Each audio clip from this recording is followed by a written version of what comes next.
Bonjour tout le monde, bienvenue à cette capsule du mois de juin de Regard sur les marchés. Je m'appelle Jean-Martin Hossan, je suis accompagné de Martin Delage, notre chef mondial des placements. Bonjour Martin.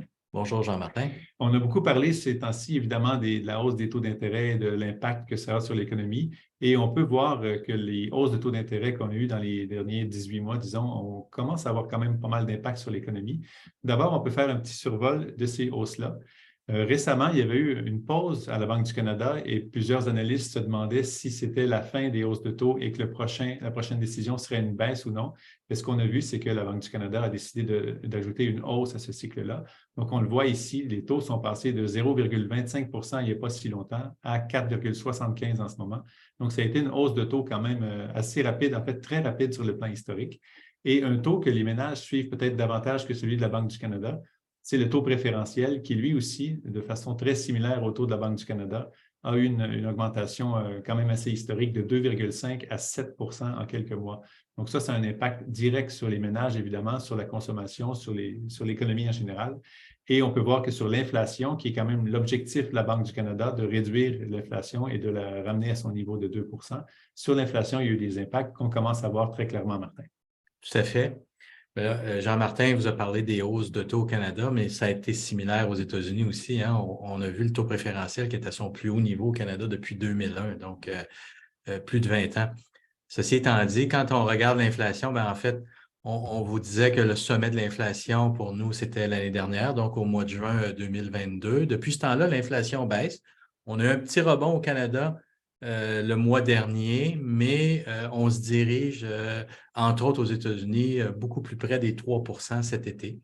Et puis, ce qui est intéressant à l'intérieur des chiffres d'inflation, ici, vous avez les composantes aux États-Unis des derniers mois de l'inflation. Puis, ce qu'on constate, c'est qu'un des éléments qui avait progressé beaucoup dans les derniers mois, c'est le prix de l'alimentation.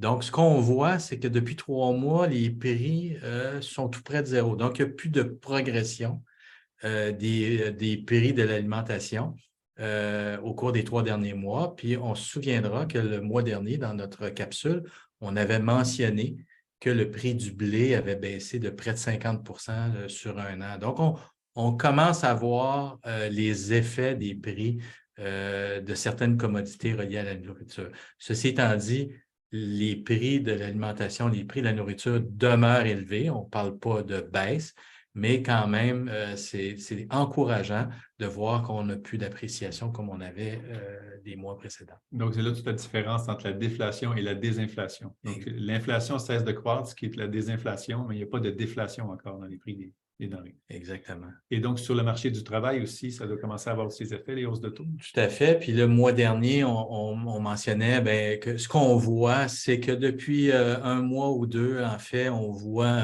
une espèce de ralentissement du côté du marché du travail, principalement aux États-Unis, mais aussi au Canada. On a quand même perdu des emplois le mois dernier au Canada, ce qui était une surprise. Mais aux États-Unis, on voit des indicateurs, plusieurs indicateurs qui faiblissent. Là, la semaine de travail qui diminue, le temps supplémentaire également qui diminue.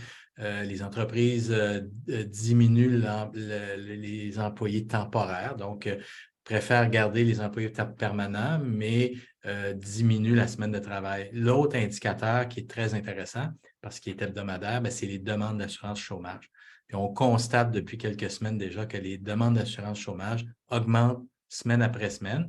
Et quand on les regarde ici sur le graphique en variation annuelle, là, ce qu'on constate, c'est qu'on a une augmentation de près de 30 %. Donc, vous voyez, on a tracé une ligne pointillée là, aux alentours de 20 %. Donc, quand on traverse cette ligne pointillée-là, on approche où on est près de la récession.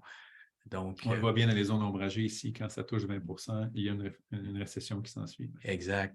Et il y a eu une augmentation le mois dernier quand même de 0,3 %. Ça paraît pas une grosse augmentation, mais historiquement, 0,3 d'augmentation du taux de chômage, c'est quand même, c'est pas à négliger. Et un taux d'emploi qui est légèrement à la baisse par rapport au mois dernier, la capsule du mois de mai. Donc, on suit de très près l'emploi qui était en fait le dernier, je dirais, le dernier rempart là, depuis le début de l'année. L'emploi aux États-Unis et au Canada faisait très bien. Donc, on surveille ça de très près. Donc, on a parlé de l'inflation, on a parlé des taux d'intérêt. Est-ce que sur les marchés boursiers, on voit un impact de tout ça? Oui, ben en fait, l'impact que l'on voit, c'est que en fait, les marchés boursiers, les marchés en général sont imprévisibles, sont difficiles à prévoir. Puis qu'est-ce qu'on voit ici sur le graphique, c'est que le marché boursier a récupéré aux États-Unis, le S&P 500, la baisse de l'été dernier. En fait, ce qu'on voit ici sur le graphique, c'est la hausse des Fed Funds. Donc, ce qu'on voit, c'est qu'à partir du moment où la Réserve fédérale a commencé à hausser les taux d'intérêt l'année dernière, on voit la baisse du marché boursier S&P, mais on l'a récupéré au complet. Donc, c'est quand même surprenant compte tenu du degré de resserrement puis des hausses de taux aux États-Unis. Ceci étant dit, il faut quand même faire attention.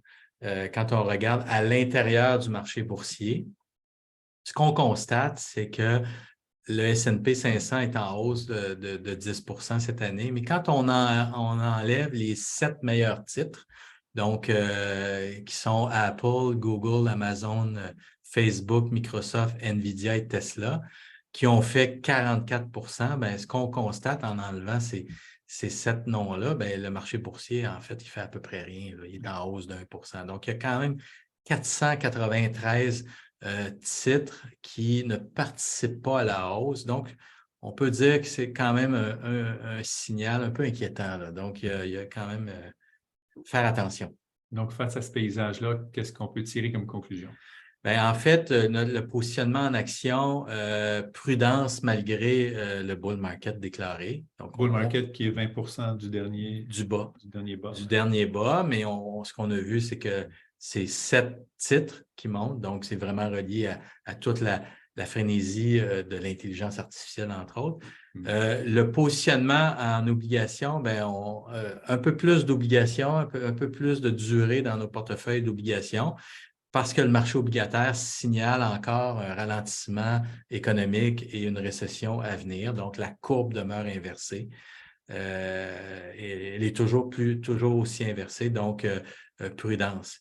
Et bien, évidemment, historiquement, les obligations ont tendance à avoir plus. En fait, les obligations ont raison sur la situation économique par rapport aux actions. Donc, je ferais plus confiance au marché obligataire. Parce qu'en ce moment, les signaux sont divergents entre les deux grandes classes d'actifs. Tout à fait, tout à fait. Donc, bien, merci beaucoup, Martin. Merci beaucoup à vous tous. Si vous avez des questions, n'hésitez jamais à nous écrire. Ça nous fait toujours plaisir d'y répondre. On vous souhaite un bon début d'été, de bonnes vacances si c'est le cas, et on se revoit au mois de juillet.